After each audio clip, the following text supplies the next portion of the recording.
Welcome to the Journos on PLZ Soccer's YouTube channel. I'm Peter Martin. Delighted to say I'm joined by Hugh McDonald, Alison McConnell and Gordon Parks of the Daily Record and Sunday Mail to talk all things football and get your thoughts as well on our feed. Don't forget to hit the subscribe button, and if you download the app you'll get all the breaking stories at your fingertips as well as our unique video content. Lots to discuss in the programme today. Is Michael Beale the real deal or 2 games away from a crisis? What next for Mason Greenwood of Manchester United? Is there a transgender advantage in sport? And stop the clocks, stop the cheating. That's something we're going to be discussing on the programme today, as well as each and every one of us picking our top 5 sporting movies. It's all subjective. You'll get an insight into, how deep thinking and knowledgeable people are, depending on whether they've picked something that is really inspirational or stupid. You can determine it all yourself. Let's start with Michael Beale. Is he the real deal now that he's got his own side? I think he's very much gone back to what the Gerrard Beale template is for Rangers. Very good on the counter in Europe where they can counter, and very stodgy in domestic levels where they've got to try and break down whatever the new calls a low block, but guys of my age used to call just 10 men behind the ball. And I think that dynamic is just the same as it was before.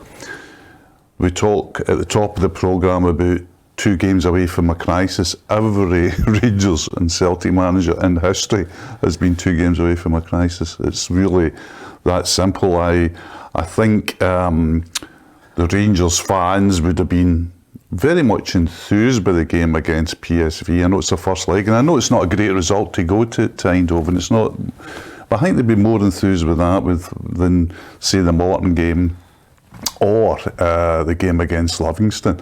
So yeah, jury's still out. Very good when they're counter-attacking, less good when they've got to break down. Yeah, many people partially would have watched the game over the last week in Europe against PSV and say to themselves, well, going into it, I think a lot of people were hyping up PSV and maybe criticising what Rangers were all about, but you could see some, you've got to cut him some slack and say, well, he's building a side and you've got to let them gel. You could see some really good patches of play. From what I saw, I thought PSV passed the ball around Rangers, certainly for the first half. I thought technically they were on a different level. I think if they were more clinically ties done, I wasn't over enthused with it. I thought Rangers looked, with that support behind them, I thought they were second best, certainly for large spells. And if you look at the technical fluency, the fluency was all with PSV.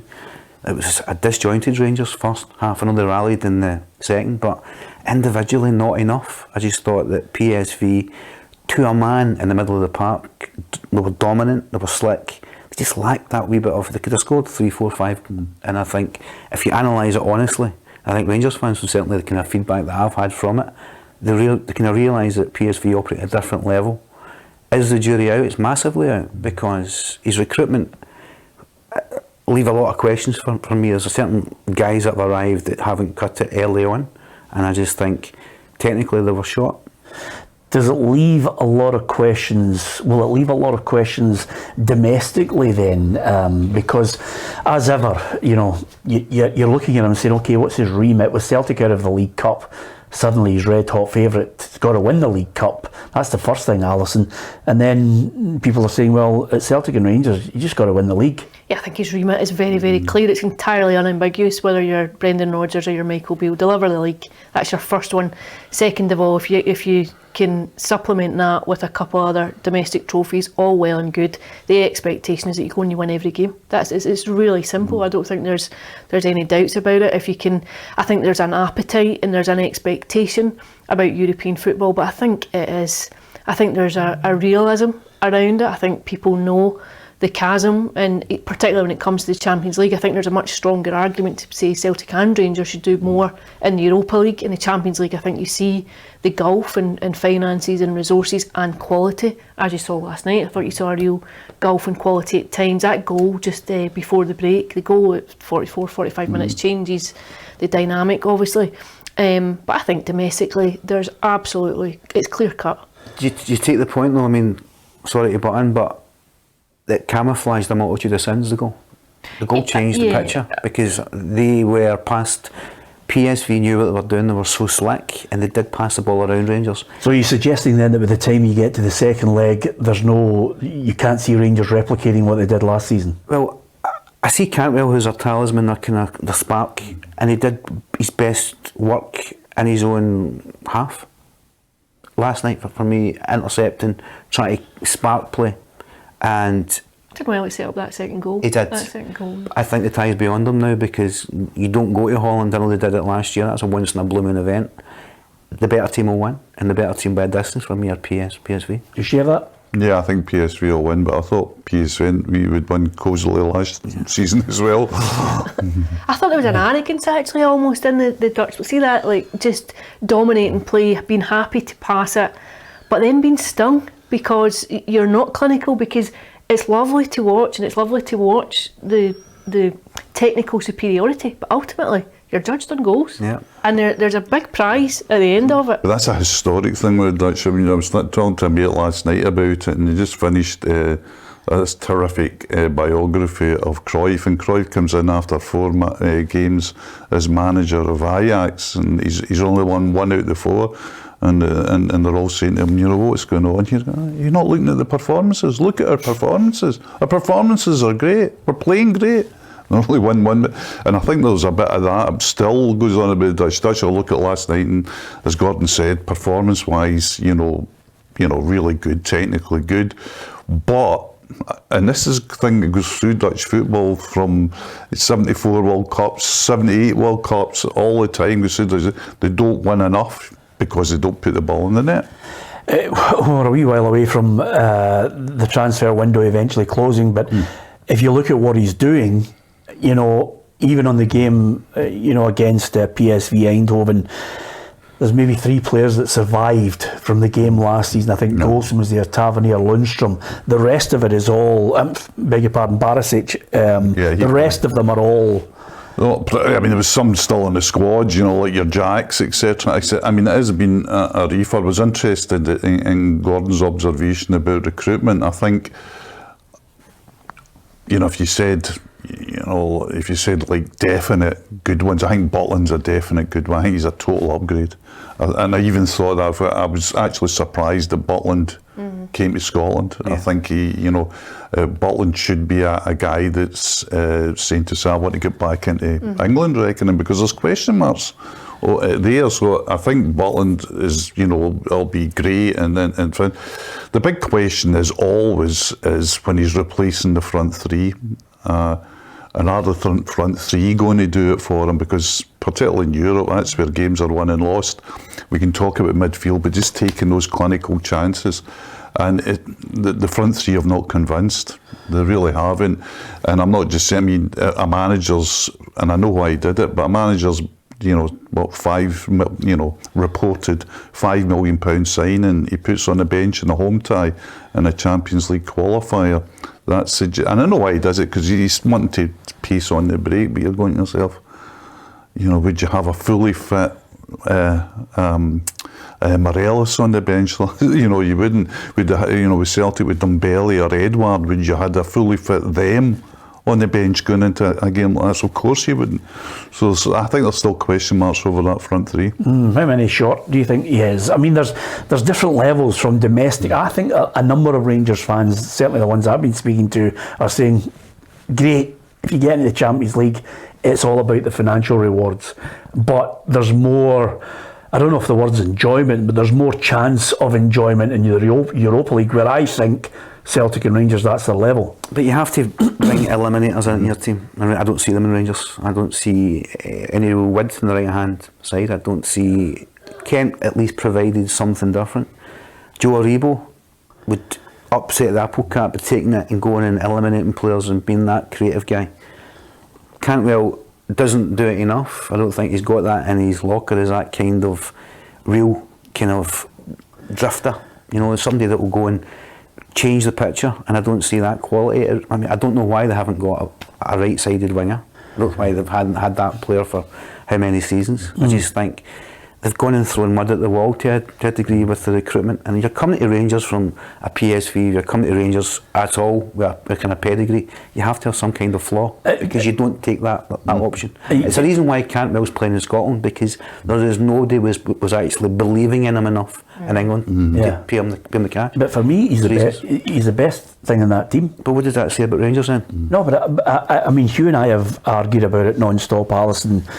You know, and we agreed on the main point, which is quite simply last season, out with Celtic and Rangers, the standard was woeful. Yeah, I think there's no doubt. I think when you see teams going on ridiculously poor runs and then still vying for third place in the last few months of the campaign, I think that tells you everything. I think the standard was significantly weaker than what you've seen last season. Whether you see it coming up or not, I think what teams have got to aim for is a level of consistency that eluded everyone out with the top two last term. If Gordon's point is bang on about, you know, players generally in the world now are where they deserve to be. It's not like the days where you could have said, you know, for example, the Lisbon Lions played all their best football for Celtic. That wouldn't happen now. You know, they'd have got to the semi-final against Liverpool the year before, which they did in European Cup Winners' Cup, and in that close season, they'd have been scattered. You know, Johnston, Murdoch, they'd all have been, you know, because of the money and the freedom of contract. So players are generally where they are. So any player that's coming to you know, I mean, Danilo wasn't prized away from Feyenoord in the way that, you know, they wanted to hold on to him. They were willing to sell, and they sold. So there's obviously some there. The guys that are on coming free transfers, the same applies right down the SPFL. Don't you think that point that you makes exemplified perfectly illustrated by Lammers? Lammers' pedigree as a goal scorer doesn't exist. Yet he's arrived as the guy that will present a scoring threat. Well, that doesn't add up. But it goes like you know, you see all this stuff about Podence coming to Celtic, and I burst out laughing last night. He said that this might have hit a block at the Celtic end. He said, hit a block the fact that Wolves won 11 million for him, and the guy's on 70G a week. Now,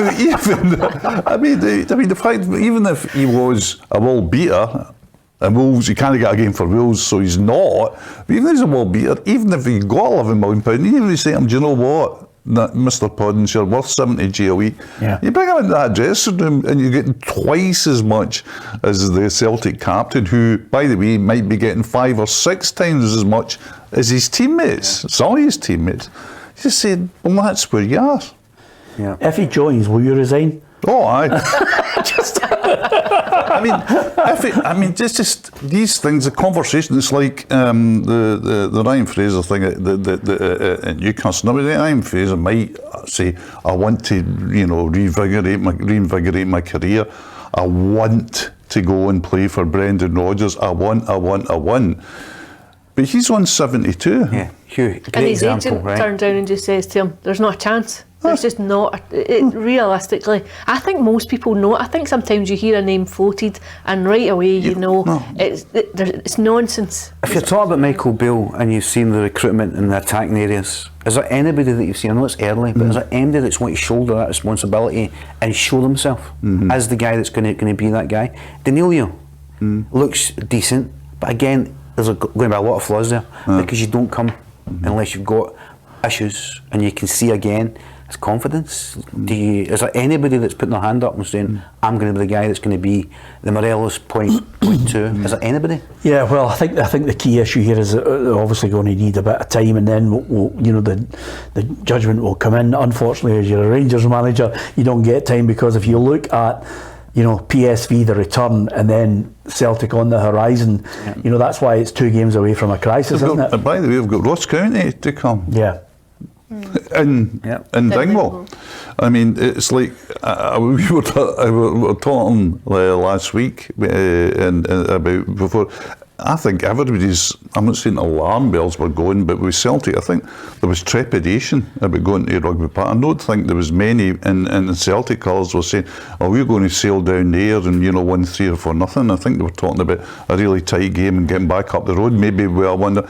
I think that in the context in the moment where you're bedding in players, where there's a bit of uncertainty about teamwork, where games are coming hard and fast, and for Rangers in particularly, big games coming hard and fast. I don't think there's too much. You can't say, well, just give us the points and we'll go away, because going up there, Malky Mackay's got goals in it. Do you think he's a good manager? I mean, I'm looking at him. In November he joined.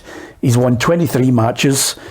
He drew 2. He's lost 4. 3 of them against Celtic, the other one against Aberdeen. I hear bluff whenever he speaks. I can't help it, but when I hear him speaking, especially after games against struggles against Livingston, Morton, I hear bluff. And you kind of sense it. You kind of sense a manager that's just trying to bluff his way in and hopes it'll be all right on the night, which it kind of was against PSV. You get out of jail. I don't see evidence in front of my eyes of improvement. I think the skeleton of the team still, maybe what's been there for the last 3 or 4 years, hasn't been good enough. If his recruitment isn't going to hit the mark, he fails. I just hear bluff. Yeah. I think that's a bit harsh, I have to say. I think he's been out with... I think he'll be judged on the Celtic games. I think that's where most managers domestically are judged. I think there has been an improvement. I think they're a bit more cohesive than what they were, and I think he was very consistent out with the games against Celtic, which of course is where he will be, where assessments will be drawn and made. Yeah. Do you think the performances that you're witnessing are enough to encourage Rangers fans to believe that this is the guy leading a new dawn? Yeah, well, it was better. It was better post St Mirren 1-1. Results were when better. Van Bronckhorst. And the one games as Rangers ultimately do when the pressure's off. Yeah, but he was ultimately going to get the slack of that period from November to May to see where they finished. They were never going to catch Celtic. I think everybody realised that. No. Could he put a dent in them in a cup? Wasn't able to do it. And then people are ultimately going to cut him the slack unless he was unbelievably woeful. They were never going to sack him for a 6-month period. They were always going to say, right, okay, you took over in November, let's see what you did. You didn't quite hit the heights. Talks like a manager that's just come in the door. Every time he speaks. Yeah. Nothing to do with me, I'm rebuilding, it's not my fault. He's had 2 transfer windows. To be spent a lot. I would say it's not. Sorry. I was just going to say, this is where he will be judged, because it's his team now. You know, he's had 2 good windows, and he's brought, if you count it up, what are we at? 9. I was going to say 9 or 10 players come in. This is where you'll judge him over the next couple of months. He's going to get this right, because he's got nothing in his CV that says he's a great manager. Yeah. He's got nothing in his CV that says he's a winning coach. I know everybody's going to shout down, he won the league with Rangers. Fair enough, but that was that was a catastrophic season for Celtic. Okay, he won it. Weird season. It was a real weird season. But in that same season, he lost to St Johnstone in the cup at Ibrox. Hugh, he didn't win it.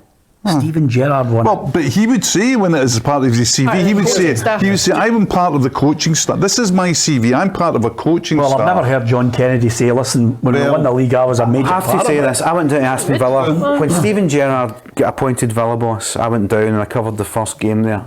And I'd never forget Michael Beale walking out before the game and waving at the support. He also did it at the end of the game. He almost did a lap of honour. He stalked Gio Van Bronckhorst out of his job. And a lot of people within the game realised what he did. He turned up.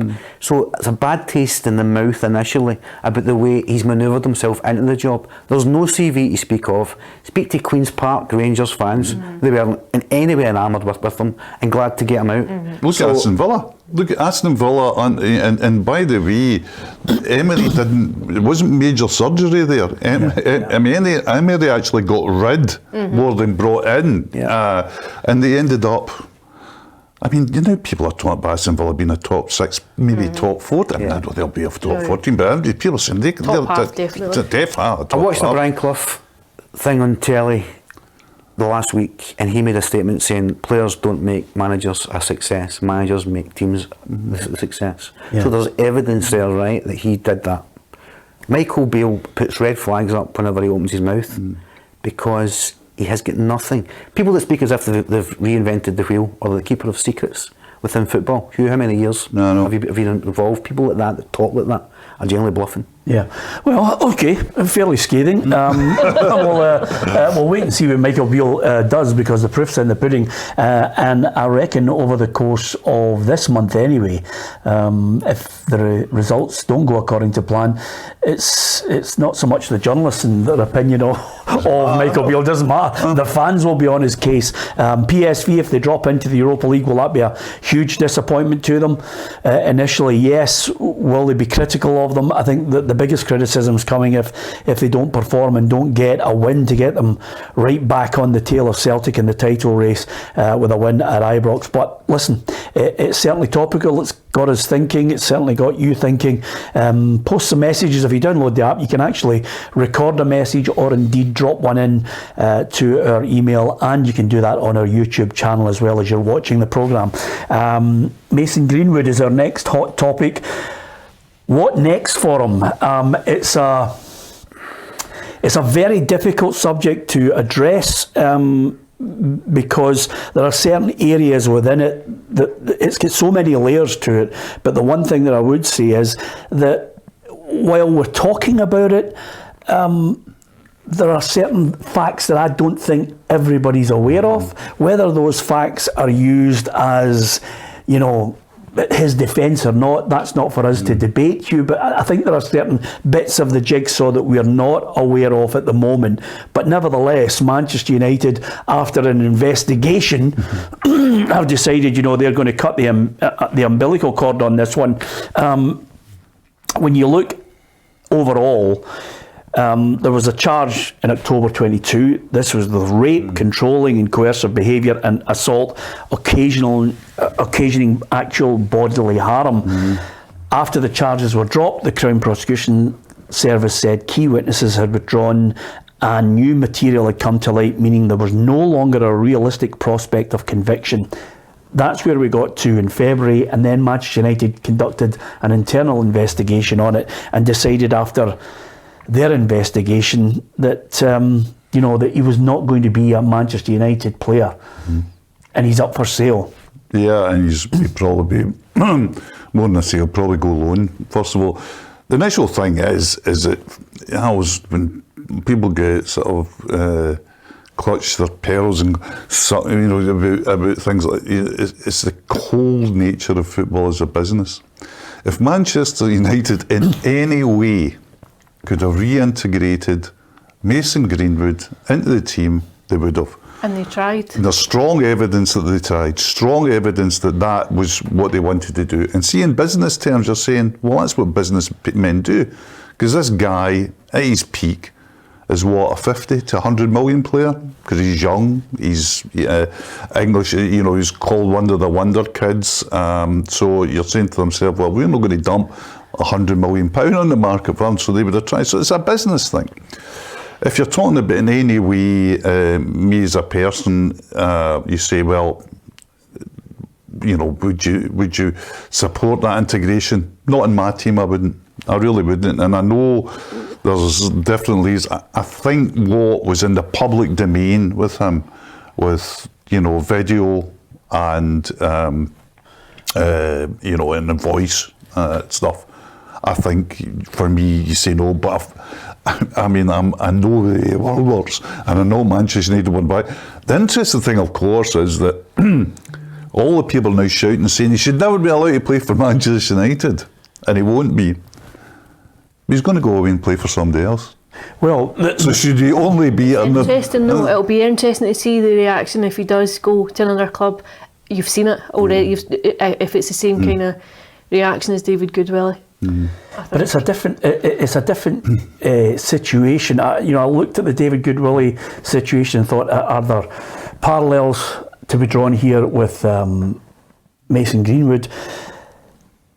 The only parallel you can draw is how strong the stance will be when he eventually decides to go to another club, and how vociferous the fans of that club and the people who object. The question I was going to pose, which is really, really tough to deal with, is the way social media is now and the way we have people's almost at that time the evidence is out there and people have passed judgment.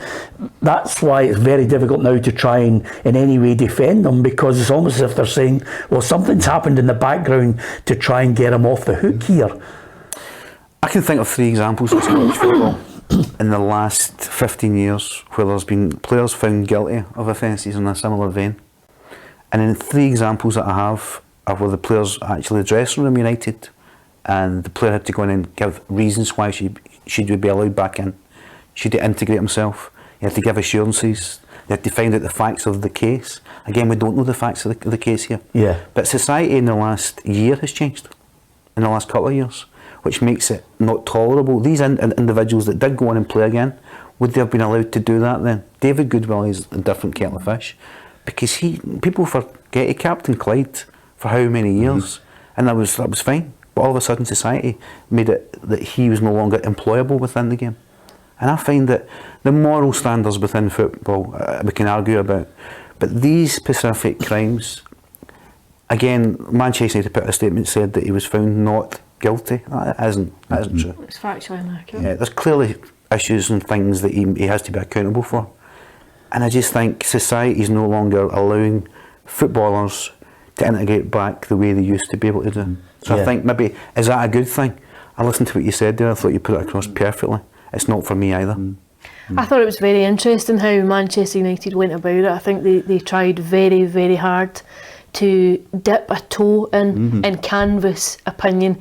I thought they were very unfair to say we're going to wait till the 3 players that we've got to come back from the World Cup and we want them to make a decision. I thought it was very cowardly. I thought it invited a torrent of abuse from Mason Greenwood supporters to individuals, female players.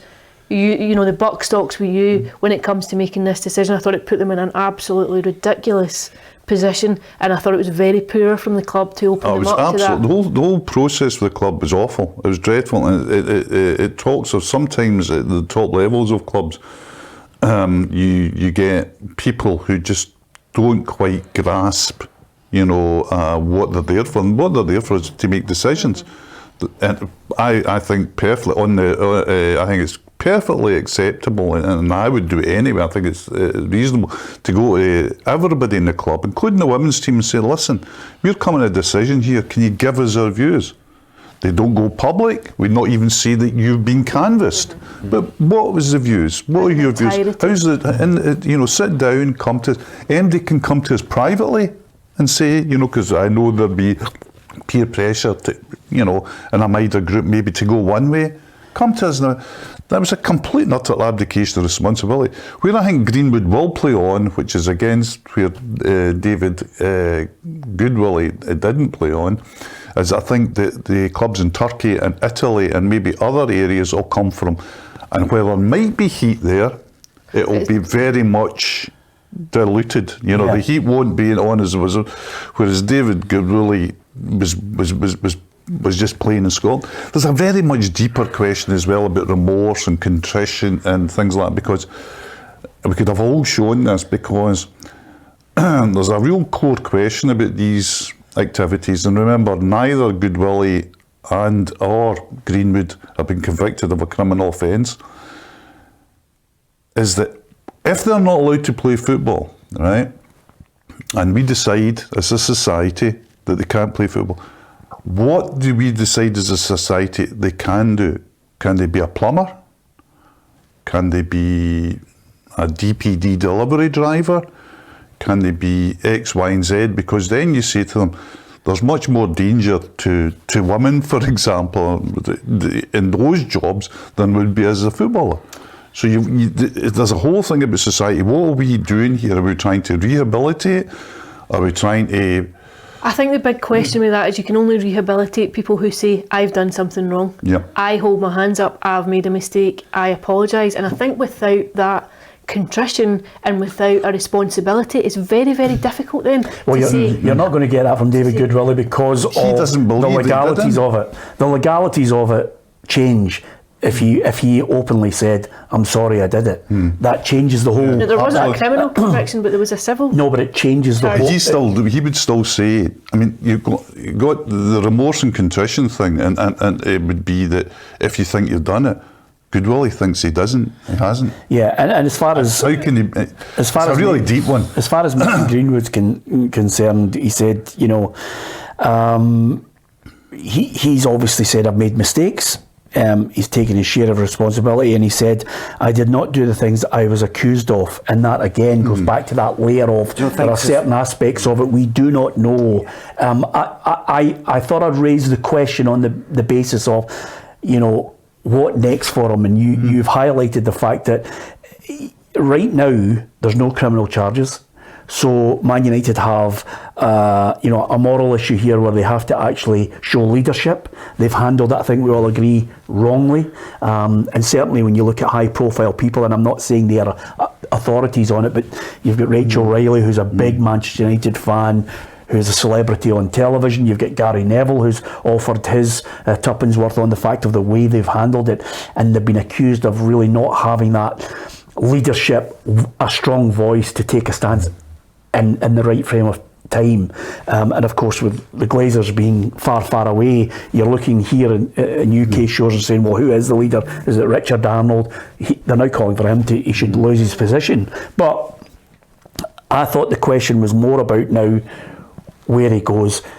Well, you talked about the moral issues within sport, and it just brought up that one line that I'll never forget from Gordon Strachan, who said, "We shouldn't be holding footballers up as a moral example to anybody." He says, "There are no morals in football. Let's get that right. We have none, because over the years," he said, "I've played football. There's been wife batterers, drunk drivers, infidelity, Eric Cantona, kung fu kicking a fan. The clubs stand by them. The supporters sometimes, when they come back, stand up and applaud them on the pitch. And if any of these acts were committed by a youth team player," Gordon Strachan said at the time, "who have no importance to the first team, they would get sacked right away." Back to Hughes, because you're an asset. Merchandise, money, back them to the hilt. Absolutely. It's that. This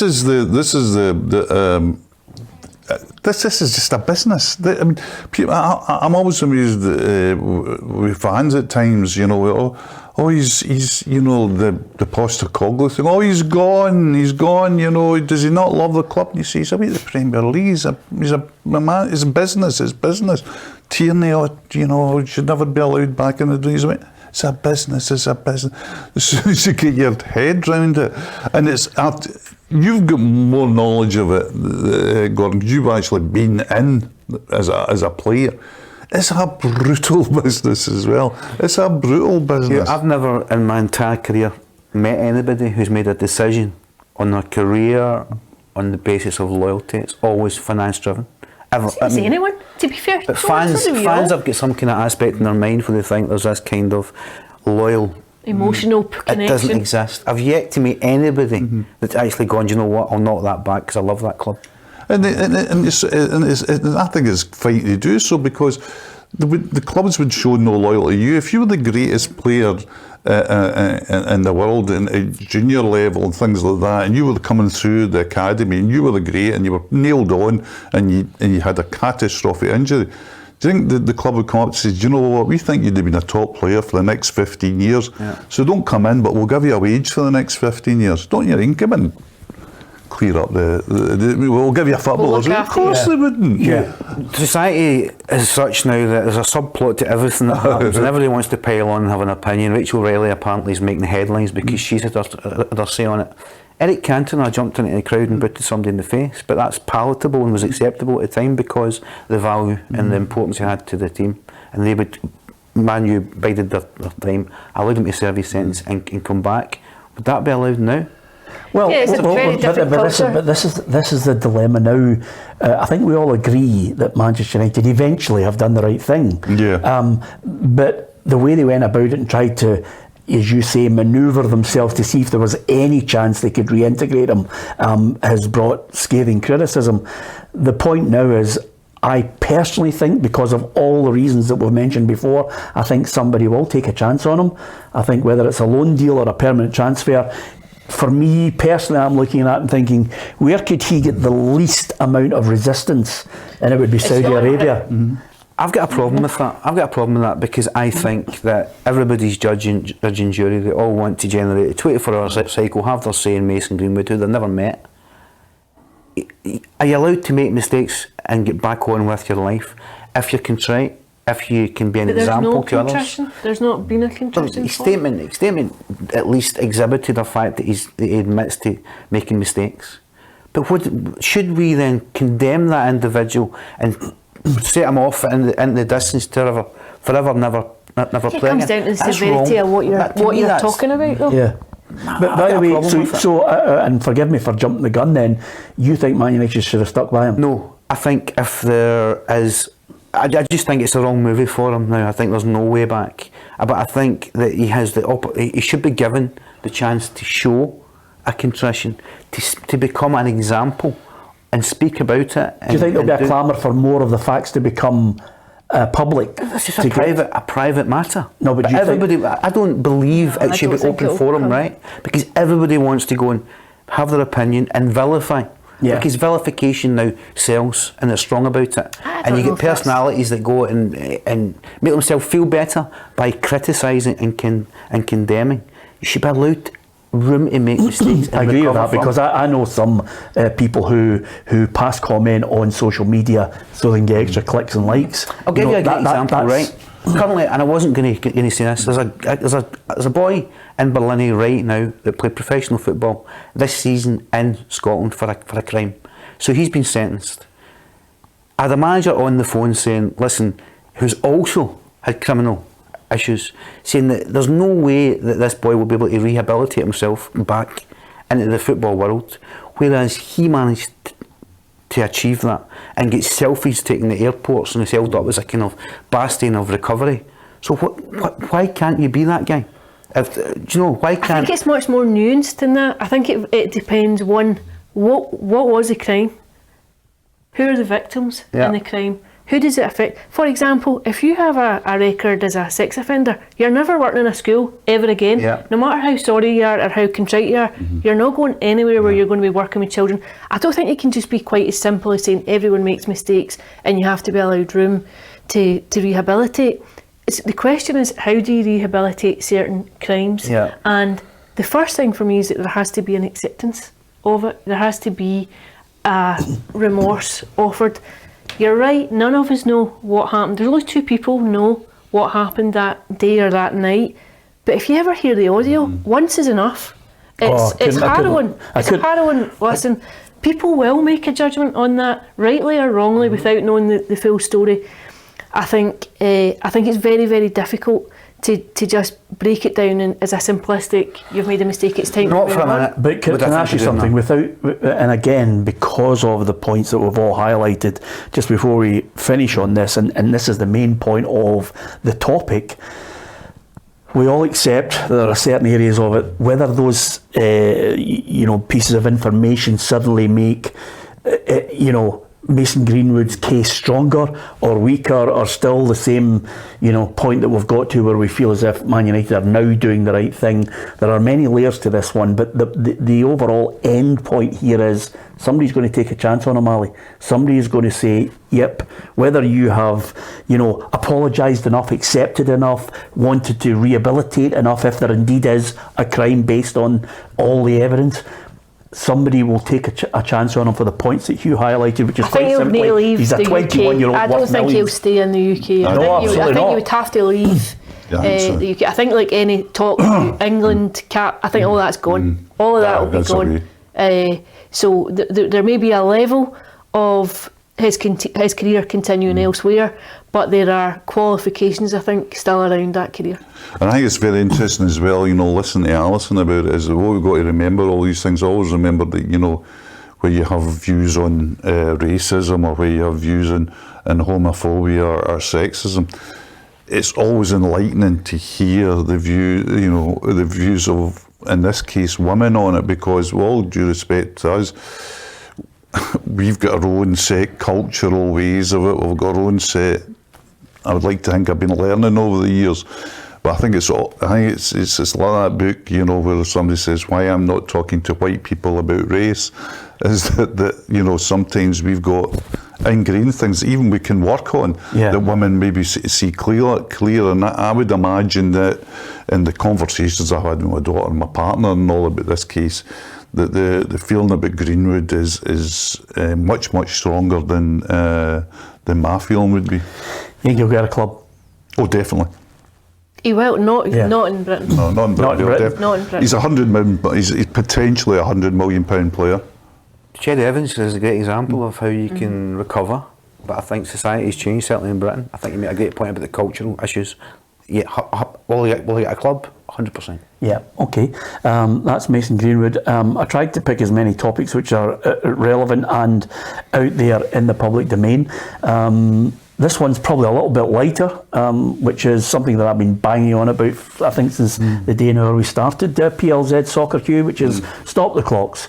I want and it's not, I can't even remember the name of the guy who actually had it as a poem that was in Four Weddings and a Funeral. W.H. Auden? W.H. Auden. Well, Ali, I'm well impressed with you there. It's nothing to do with that. I don't want to be morbid about it, but it's is it time to follow rugby's lead and stop the clocks when the ball's not in play in football?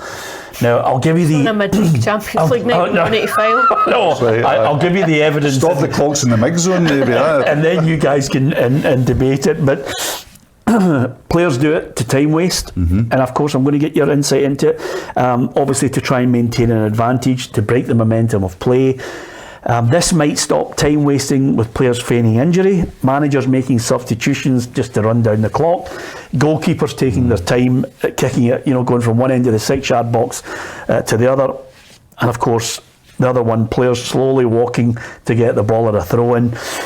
The benefit, I think, that everybody knows is there's going to be more in-game action. Fans will get value for money. It's definitely going to reduce cheating. The downside, longer games for broadcasters. They need to adjust players who are obviously going to have to work harder for a longer period. Travelling fans, train times, and then, of course, right at the bottom of the chain, the mixed zone and journalists who are doing a job. Okay, I've given you everything.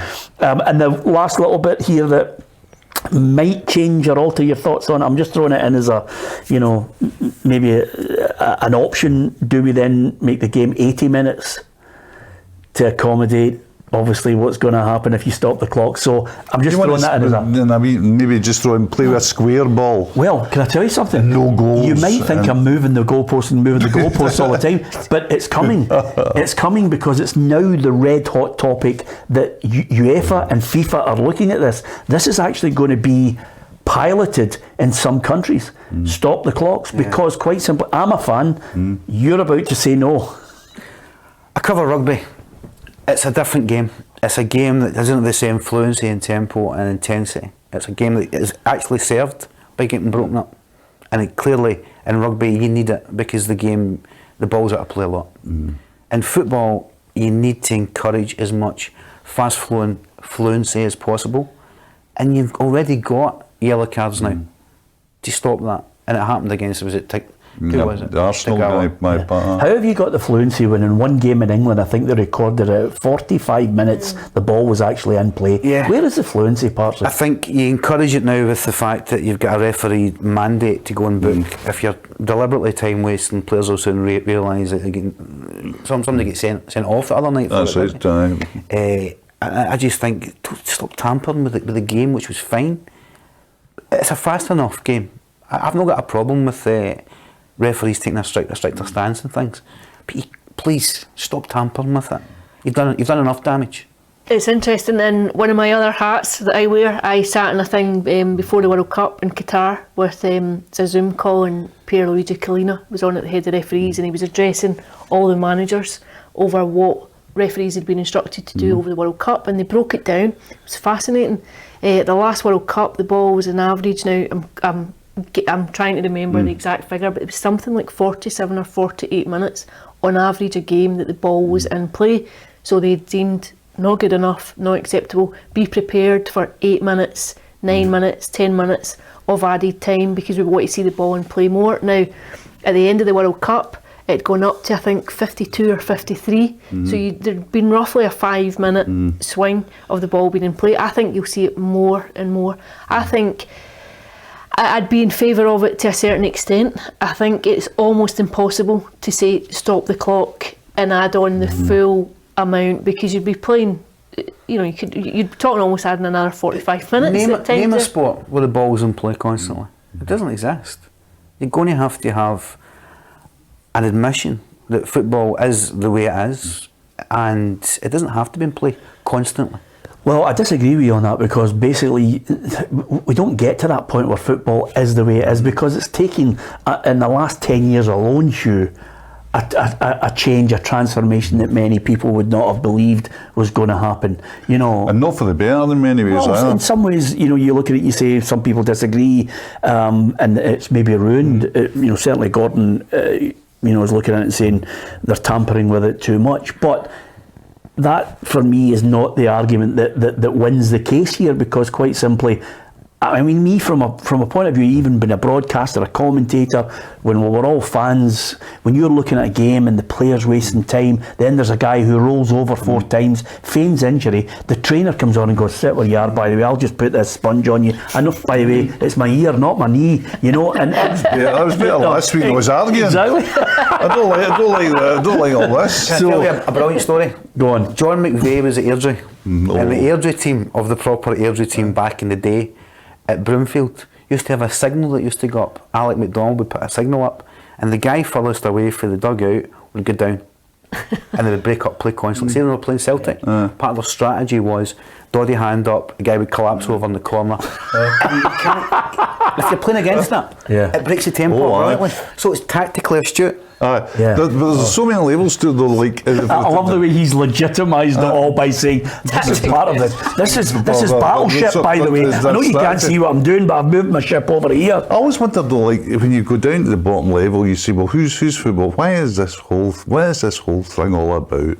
What is this football game all about? This thing that's obsessed me in 8 different decades. Why am I still schlepping my bahookie to Lunkerty in Perth on a Saturday afternoon for this? And part of it is because you love the game and you love the spectacle of it at whatever level. And I must admit, I think VAR is a huge and awful taint in our game. I think it's a huge crime against our game, and I'll tell you why, because it impacted on the viewing spectacle. It meant if you're a fan at a game, you're worse off than being a fan in front of the telly. You just were. Because the fan in front of the telly not only knows what's going on, but can make judgments.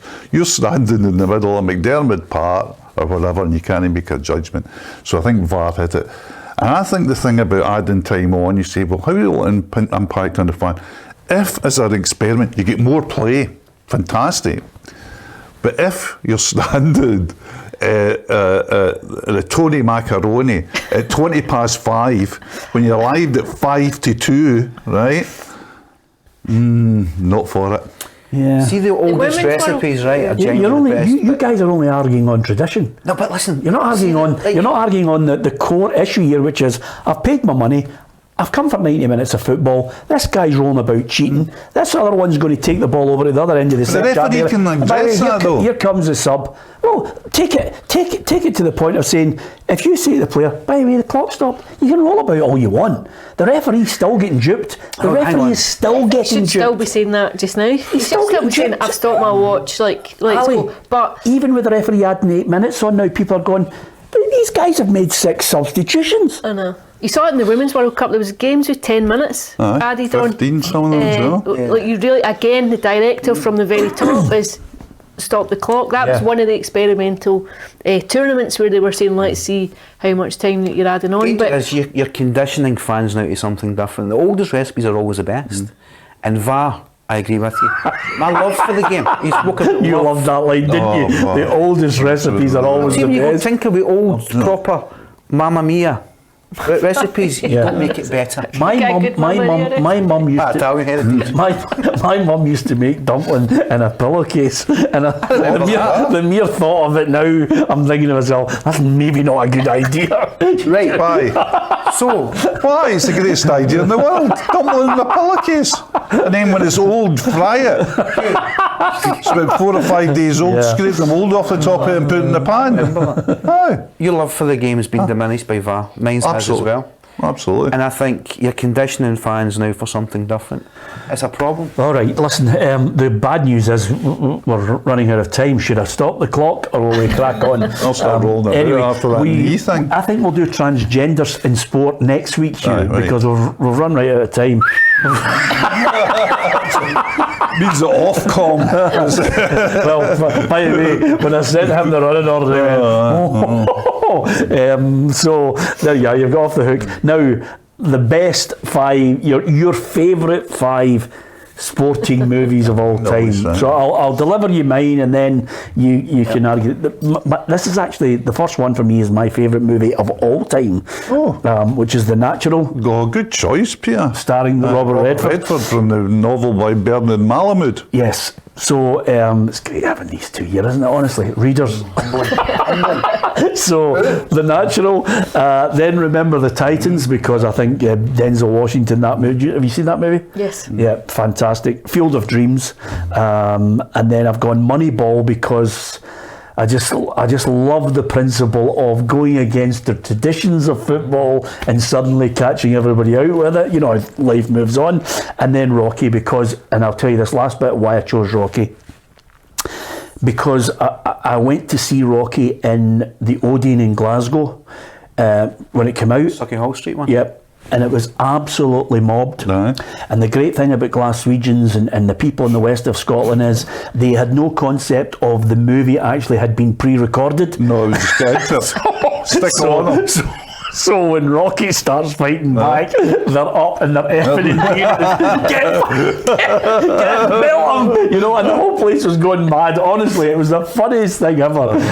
You know, get into him and the whole place is going crazy. And when he knocks him down, you thought there's a goal scored because the whole place is cheering and everything. I thought, wow, that is the joy of cinema. So Rocky still stays in my mind. So I've got Rocky in mine as Yeah. well. I loved Rocky. So what's And your 5, Ali? I think Raging Bull's probably my favourite one, which is funny. I'm not a boxing fan at all. I hate boxing, but I loved Raging Bull and I loved Rocky. I think I'm having the Big Lebowski in there as well. Oh, great shout. Well, hold on a minute. What a shout. Hold on. What a shout. Yeah. I would never even thought of that as a sport movie. She said that to me before we come on here, and I went, I mean, I love that It is. movie, but What a is that movie. you know? And then it's a Good sport, on you. yeah. You made that sport There's movie. 3. There's the other 2. My other 2, I think Escape to Victory, I think probably need to be in there. Chariots of Fire, I think, as well, and Jerry Maguire. I think Oh, good. that's it. That's that's that's sports agent now. Yeah, Show me the money. Is Alison banging out of order for squeezing 6 in?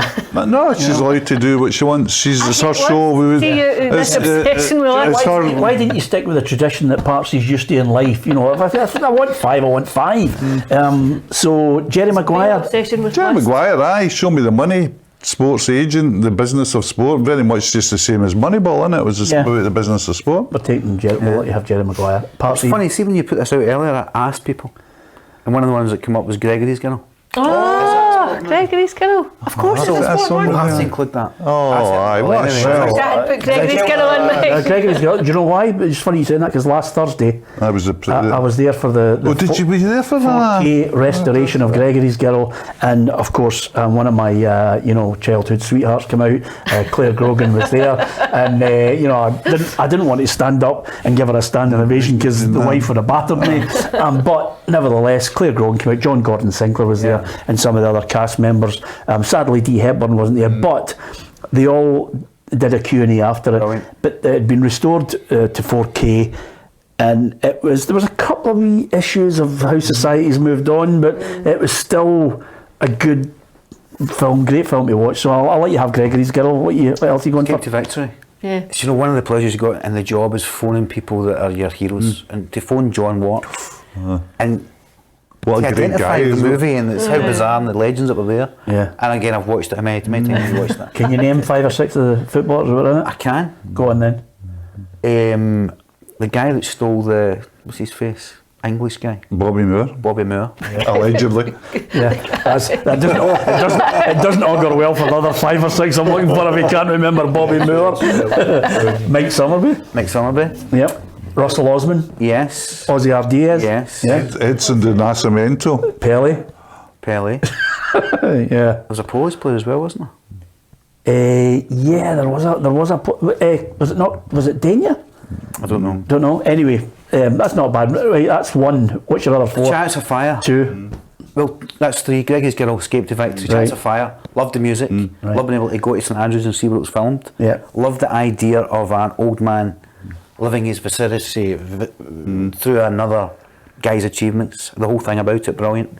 Did you Google that before you came in? Vicariously, that's what I meant to say. Isn't it? Tin Cup as a golfer. Yeah. There's a scene in the movie where he kind of, again, there's a subplot about a man trying to find himself again, and he just keeps throwing the balls down with gay abandon. Love that kind of. And the last one, Rocky. Again, I left the cinema, I want to punch people. So. just under normal circumstances.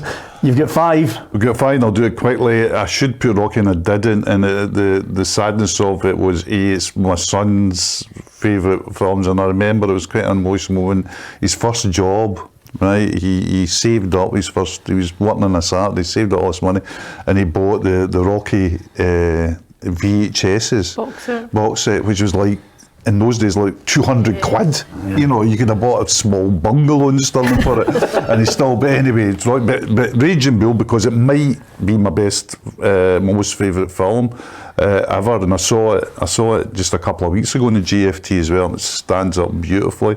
So Raging Bull, When We Were Kings, the documentary. Yeah, I did have that there, but which is just Ali, just terrific. But does that not just come in as I put it there, but is it not just as a documentary? I thought about that Maradona documentary So as did well. I was going to. Documentary's absolutely brilliant. But there's no acting in it, so I think we're moving slightly. We'll take the documentary out. We'll make Slapshot the second. Paul Newman, the Hanson brothers, one of the greatest comedy action films, I think.